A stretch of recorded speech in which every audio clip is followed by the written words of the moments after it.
আরে তাড়াতাড়ি যাই দেখি কে কি চাইলো।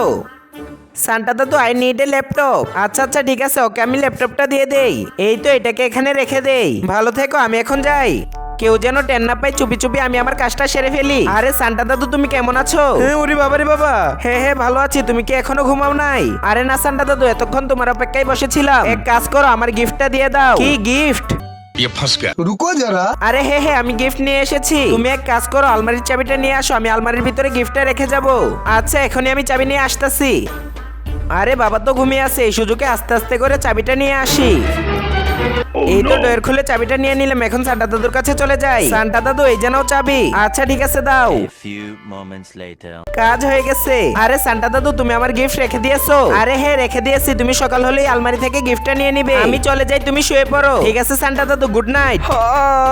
যাই গিয়ে দেখি সান্টা দাদু কি গিফট রেখে গিয়েছে। কি মজা কি মজা। আরে বাবা তুমি এখন এই রুমে কি করছো? আমার রুম থেকে এই আলমারির চাবি তুই আনছত নাকি? আরে হ্যাঁ বাবা, রাতে আমি আনছিলাম। ওই সান্টা দাদু চাইতেছিল গিফট রাখার জন্য। আরে এটা সান্টা দাদু ছিল না, এটা ছিল চোর। আলমারির ভিতরে যা টাকা পয়সা ছিল সব নিয়ে গেছে।